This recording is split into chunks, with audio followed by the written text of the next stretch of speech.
Welcome back to Maggi Minutes by eKuhipath. Aji loi ahisu scheme Swami Vivekananda Assam Youth Empowerment YOJANA jak shorter koa hoy SVAYEM. So sai lo about this scheme to launch kora hoisile February 7 tarikhe 2017 sonot aru launch korisile amar finance minister e. প্ৰথমতে স্কিমটো initiate কৰিছিলে আৰু manage কৰিছিলে department of industries and commerce department of industries and commerce প্ৰথমতে manage কৰিছিলে initiate কৰিছিলে কিন্তু 2020 বছৰৰ পৰা কোভিডৰ সময়ৰ পৰা 2020 বছৰৰ পৰা স্কিমটো ইমপ্লিমেন্ট কৰিছে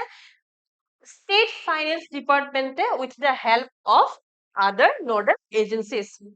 under this renewed SBAYM scheme renewed বুলি কোৱা হৈছে কিয়নো 2020 চনৰ পাছত ৰিনিউ কৰা হৈছে সো হে ৰিনিউ স্কিমটো আন্ডাৰত গভৰ্ণমেন্টে প্ৰভাইড কৰিব 50,000 কৈ টকা প্ৰতি 2 লাখ ইউথত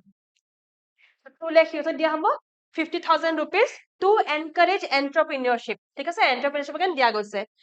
objective চাই লও আমি তিনটা objective আছে first to হৈছে to generate employment opportunities in rural as well as urban areas second to hoise to provide financial assistance to micro and small business entities